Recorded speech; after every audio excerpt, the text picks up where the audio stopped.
Hello and welcome to delight IAS NCERT summary course में मैं अनुराग आप सभी का एक बार फिर से स्वागत करता हूं। दोस्तों, हम पॉलिटी क्लास 7th की एनसीईआरटी का डिस्कशन कर रहे हैं, जिसमें हमारे चैप्टर 7 तक का जो सिलेबस है यहाँ तक कंप्लीट हो गया है। आज हम चैप्टर 8 के बारे में बात करेंगे, जो कि हमारा है बाजार में एक कमीज। इस चैप्टर में मुख्यतः हम इन मुद्दों पर बात करेंगे। ये जो हमारी लिस्ट दी गई है, अब आप लोग सोच रहे होंगे कि बाजार में एक कमीज में इसमें क्या चीज अपन डिस्कस करने वाले हैं। तो इसमें हम एक कहानी डिस्कस करेंगे कि कैसे कोई एक कच्चा माल पक्का माल बन के, मीन्स हमारा जो फाइनल प्रोडक्ट है वो बन के बाजार में उपभोक्ता के समक्ष पेश होता है। ठीक है ना। तो धीरे धीरे हम इसकी एक कहानी रूप में इसको बात करने वाले हैं। स्टार्ट करने से पहले आप लोगों के लिए एक प्रश्न है, बहुत सिंपल सा प्रश्न है। आप लोग इसका कोशिश कीजिए इसका आंसर देने की। भारत का पहला कॉन्स्टिट्यूशनल पार्क, संवैधानिक पार्क बनने वाला है, वह किस राज्य में बनेगा? आपके ऑप्शंस हैं उत्तर प्रदेश, मध्य प्रदेश, महाराष्ट्र और बिहार। ये हाल ही की खबर है जो कि करंट अफेयर्स है, इसलिए इसको आप लोग ध्यान दीजिएगा। ठीक है, बढ़ते हैं आगे। बात आती है एक कहानी जो शुरू होती है एक किसान से जो कि कपास का उत्पादन करता है, मीन्स रुई का। इस तरह से अब इसकी जो कहानी ये है, ये जो किसान है जो कपास उत्पादन कर रहा है किसान, उसने व्यापारी से कर्ज ले रखा है पहली बात तो, और फिर उस कर्ज के आधार पर उसने कपास की खेती की। अब चूंकि व्यापारी से उसने कर्ज ले रखा है, तो कर्ज चुकाने के लिए उसने तो कपास जब उसका तैयार होगा, उसकी फसल कटेगी, तब वो कपास अपनी मजबूरी में उसको व्यापारी को बेचना पड़ेगा, क्योंकि उसने कर्ज ले रखा है। तो ये बात ध्यान दीजिएगा। फिर यहाँ पर है कि व्यापारी ने कपास जो है न्यूनतम दाम पर खरीदा है। देखिए यहाँ पर सिंपल सी बात ये है कि कोई भी किसान है, उसने व्यापारी से कर्ज ले रखा है। अब कर्ज ले रखा है तो कर्ज को चुकाने के एवज में उसने अपनी कपास की जो फसल हुई थी उसको व्यापारी को बेच दिया। उसने मंडी में ये फसल नहीं बेची, मंडी में फसल ना बेचकर इसने मजबूरी में व्यापारी को फसल बेची। अब सिंपल सी बात देखिए, व्यापारी क्या होते हैं, बहुत बदमाश होते हैं। कैसे? वो कर्ज चुकाना है तो उनको पता है कि किसान जो है हमारे पास आएगा, तो वो क्या करते हैं कि मिनिमम रेट पर उनकी फसल खरीदते हैं। यहाँ पर वही होता है कि कपास का रेट लगभग चल रहा है 1800 रुपया प्रति केजी, लेकिन वह कपास को खरीदता कितने में है? 1500 रुपया में। ऐसा इस कहानी में बताया गया। ठीक है ना। तो जो कपास उत्पादक जो किसान है वह मजबूर होकर अपनी फसल को व्यापारी के समक्ष बेचता है। अब ये जो कपास व्यापारी के पास आ गया, अब ये व्यापारी क्या करेगा, ये कपास मंडी में जाएगा। कपास मंडी में इसको मिल जाएंगे बड़ी बड़ी इंडस्ट्री के मालिक। कौन? जिनिंग मिल वाले, जिनिंग मिल वाले मिल जाते हैं। ये मिल वाले क्या करते हैं? ये मिल वाले करते हैं उस कपास का उपयोग करते हैं और गट्ठा बनाते हैं। ठीक है ना। यहाँ पर इस गट्ठे को बनाकर इन्होंने क्या किया? गट्ठा बनाया। इस गट्ठे को खरीदने वाले कौन होते हैं? सूत काटने वाली मिल होती है, जो उस मिल वाले खरीद लेते हैं इन गट्ठों को। सूत काटने वाली मिल ये गट्ठा खरीदते हैं। सूत काटने वाली मिल में क्या होता है? धागा बन जाता है इसका। ठीक है ना। तो यहाँ से हमने देखा कि जो कच्चा माल कपास था वह गट्ठा बना, फिर गट्ठा बन के उसका सूत काटने वाली मिल में धागा बन गया है। फिर इसी धागे को ये सूत काटने वाली मिल जो है अन्य व्यापारी को बेच देते हैं। ठीक है, यहाँ तक इसकी कहानी समाप्त हुई। अब ये धागा बन के जो तैयार हुआ ये व्यापारी के पास फिर से पहुंच गया है, धागा व्यापारी के पास। अब क्या होना है? अब आता है यहाँ पर एक कपड़ा बाजार इरोड का। ठीक है ना, ये तमिलनाडु में है। इरोड का कपड़ा बाजार की इसमें उल्लेख है। यहाँ से कपास से कपड़ा कैसे बना यही देखते हैं। किसान से कपास खरीदने वाला व्यापारी, फिर कपास मंडी में जिनिंग मिल में आया, जिनिंग मिल से सूत काटने वाली मिल में आया, धागा बन गया। धागा बनने के पश्चात फिर जो है इस व्यापारी के पास जो आएगा धागा, इस धागे को क्या करेंगे?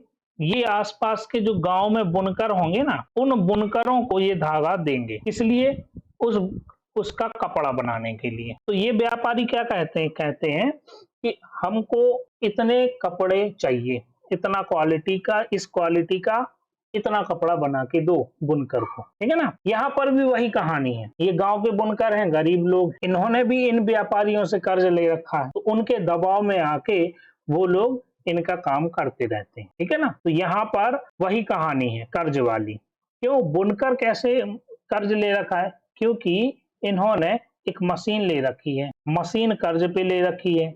तो मशीन का जो है काम ये लोग घर परिवार के लोग मिलके तो करते हैं, लेकिन व्यापारी इनको कच्चा माल दे रहा है, क्या? धागा। इन्होंने पक्का माल बना के दिया कपड़ा। ये बात समझ में आई यहाँ तक। अब इसके बाद जो है कहानी आगे बढ़ती है। कहानी कैसे आगे बढ़ रही है, अब आती है ये दादन व्यवस्था। वही दादन व्यवस्था जो मैंने बताई कि कपड़ा व्यापारी है तो उसने धागा दिया इसको गांव के बुनकरों को, गांव के बुनकरों ने बना के दिया कपड़ा। व्यापारी ने बताया इतना कपड़ा मुझे चाहिए, इस क्वालिटी का चाहिए, तो गांव के बुनकरों ने बना के दे दी। ठीक है, इसको बोलते हैं दादन व्यवस्था। क्यों? क्योंकि ये जो गांव के बुनकर लोग हैं इनको कच्चा माल के लिए किस पर निर्भर है, वो व्यापारी पर। लेकिन जब ये कपड़ा बना के देते हैं तो इनके पास ग्राहक ऑलरेडी है, क्योंकि खरीदने वाला भी वही व्यापारी है। ठीक है ना, तो इसको बोलते हैं दादन व्यवस्था। अब यहाँ से कहानी आगे बढ़ती है, कहाँ पहुंचती है, वस्त्र निर्यात के कारखाने में। उस व्यापारी ने यहाँ पर कारखाने को दे दिया है अब वो कपड़ा। अब व्यापारी से प्राप्त कपड़े से वस्त्र निर्माण कर उसका निर्यात करते हैं ये कारखाने। कहाँ करते हैं? यूएसए, यूरोप, यहाँ पर निर्यात करते हैं। तो ये जो विदेशी ग्राहक हैं इनके, ये कठोर शर्तें रखते हैं। कैसी शर्तें रखते हैं? इनकी शर्त ये रहती है कि आपको गुणवत्ता से कोई कम समझौता नहीं करना है, और जो भी हमारा ऑर्डर होगा उसको समय पर देने की शर्त रखी है। और इनका इतना दबाव होता है कि ये लोग जो है दबाव में ऐसा काम करते हैं कि इनका जो वस्त्र निर्यात कारखाना का खर्च न्यूनतम हो। कैसे? खर्च न्यूनतम करने के लिए उन्होंने अस्थायी कर्मचारी रख रखे हैं। जब डिमांड होगी, जब इनका ऑर्डर आएगा तो इन कर्मचारियों को बुला लिया जाएगा, जब ऑर्डर नहीं रहेगा तो इन कर्मचारियों को हटा दिया जाएगा। इससे क्या होता है? इससे होता है इनके खर्चों में कटौती हो जाती है। इन्होंने कौशल के आधार पर न्यूनतम मजदूरी तय कर रखी है। जैसे कि कोई दर्जी है, उसकी है 3,000 रुपया महीना तनख्वाह है। उसका कोई सपोर्ट स्टाफ है, जैसे कि बटन काज करने का, कटिंग का, प्रेस का, ये सब काम करने वालों का अलग अलग रेट तय कर रखे होते हैं इन्होंने। ठीक है ना, तो यहाँ से जो वस्त्र निर्यात कारखाना है इसने रेडीमेड कपड़ा बना के कहाँ भेज दिया? विदेश में भेज दिया है, यूएसए और अमेरिका में, मीन्स सॉरी यूरोप में। अब जो यूरोप में वह कपड़ा तैयार होके गया, वहां पर देखिए आप, यूरोप में या अमेरिका में जब वह शर्ट बन के पहुंची तो उन्होंने कितने रुपए में खरीदा इसको? वस्त्र निर्यात कारखाने से 300 रुपए में। 300 रुपए की ये शर्ट खरीदी, 200 रुपए उन्होंने भंडारण में खर्च कर दिए, 400 रुपए विज्ञापन में खर्च कर दिए, और 900 रुपए अपना प्रॉफिट जोड़ के इसकी जो कीमत तय करी वह की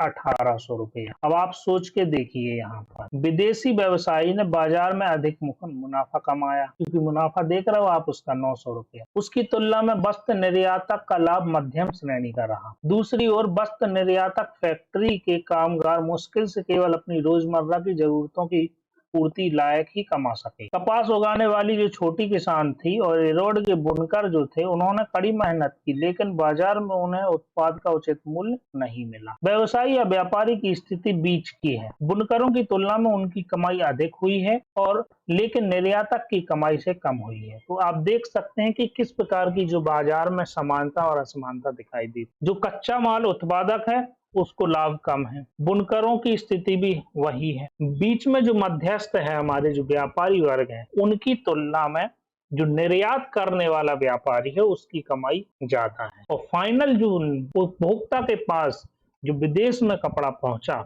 जहां से उपभोक्ता उस कपड़े को खरीदेगा, तो जो बेचने वाला व्यापारी उसको सर्वाधिक लाभ हो रहा। तो ये जो श्रृंखला चल रही है कि कच्चा माल फाइनल प्रोडक्ट बनते बनते एक तो इसका रेट बढ़ गया। इस श्रृंखला में जो सबसे ज्यादा कमाई करने वाला है वो अंतिम व्यक्ति है, जो फाइनली उपभोक्ता को माल बेचेगा, और जो इसका कच्चा माल उत्पादन कर रहा है उसको तुलनात्मक रूप से उसका लाभ कम हुआ है। ठीक है ना, तो ये हमारी जो है एक कमीज की स्टोरी थी, एक शर्ट की स्टोरी थी, जिसमें हमने समझा कि बाजार में किस तरह चीजें एक दूसरे से कनेक्टेड हैं, लोग किस तरह अपना जो है माल इधर से कच्चा माल खरीदते हैं और पक्का माल उनको तैयार करके देते हैं। इस श्रृंखला में बीच में कई लोग मध्यस्थ हैं, जिनकी जो प्रॉफिट है, जिनका जो लाभ है, उसका तुलनात्मक रूप से आपस में एक दूसरे से समान तो नहीं है, काफी मात्रा में असमान दिखाई देता है। ठीक है ना, ये हो गया हमारा कमीज। अब दिक्कत ये है कि जो किसान था और जो बुनकर व्यक्ति था गांव का, उनको दबाव में काम करना पड़ रहा था। ठीक है ना, इनकी समस्या का सॉल्यूशन क्या है? देखो इनकी समस्या आखिर में थी क्या? इनकी समस्या थी कर्ज। किसान ने व्यापारी से कर्ज ले रखा था। दूसरा, बुनकर जो था उन्होंने भी व्यापारी से कर्ज ले रखा था। ठीक है, यदि इन्हें किसी ऐसी सहायता मिल जाए कर्ज की, ऐसा सिस्टम बना दिया जाए कि इन्हें आसानी से कर्ज मिल जाए और इन्हें काफी मात्रा में रिलैक्सेशन हो, मीन्स इन पर दबाव कम रहे और ये खुलकर जो है अपना माल किसी को भी व्यक्ति को बेच सकते। क्योंकि देखो कर्ज ले रखा है तो जिससे कर्ज ले रखा था उसका चुकाने का पहला दायित्व है, उसी को बेचना पड़ता था। लेकिन यदि ऐसी व्यवस्था हो जाए जिससे ये अपने स्वतंत्र रूप से माल को बेच सकें, ऐसी व्यवस्था है सहकारी संस्थाएं, कोऑपरेटिव सोसाइटी। आपस में मिलकर एक संस्था बनाओ, उन्हें आसानी से संस्थागत लोन मिल जाता है और इस तरह से इनकी समस्याएं जो है सॉल्व हो सकती हैं। तो इसका जो समस्या का जो उपाय है वह है सहकारी संस्थाएं। ठीक है ना, ये इसमें हमारे चैप्टर में पूरा कंक्लूजन दिखाई देता है। ये हमारा आज तक का चैप्टर का समाप्त होता है। अब हम वापस आ जाते हैं अपने प्रश्न पर कि भारत का पहला जो संवैधानिक पार्क है वह किस राज्य में बना हुआ है। तो जो भारत का पहला संवैधानिक पार्क है यह मध्य प्रदेश राज्य में, मध्य प्रदेश राज्य के देवास जिले में बनाया जाएगा। ये जो पार्क है यहाँ पर, ये जो संविधान पार्क बनने वाला है लगभग 6 करोड़ की लागत से बनने वाला है। यह आजादी का जो अमृत महोत्सव हम सेलिब्रेट कर रहे हैं इसके लिए, इसके एवज में बनाया जा रहा है। ठीक है ना, यहाँ पर 22 ऐसी मूर्तियां लगाई जाएंगी जिनका संविधान में उल्लेख किया गया है। साथ ही साथ इसमें जैसे किस किस की मूर्ति होगी, जैसे महात्मा गांधी हो गए, नेताजी सुभाष चंद्र बोस हो गए, भगवान बुद्ध हो गए, भगवान राम हो गए, महाभारत के रण क्षेत्र का दृश्य हो गया, नटराज की मूर्ति, रेगिस्तान का दृश्य, समुद्र में रक्षाकर्ता, जहाजी बेड़ा आदि इन मूर्तियों को लगाया जाए, है ना। तो ये जो है करंट का क्वेश्चन है, आप लोग इसको याद रखिएगा। आज के लेक्चर में इतना ही है। यदि आप लोगों को इस लेक्चर की पीडीएफ चाहिए है तो आप लोग डिलाइट आईएएस के टेलीग्राम चैनल को ज्वाइन कीजिए और यदि आपको ये वीडियो पसंद आ रहे हैं तो डिलाइट आईएएस के यूट्यूब चैनल को सब्सक्राइब कीजिए और वीडियो को लाइक और शेयर भी कीजिए। Thank you very much.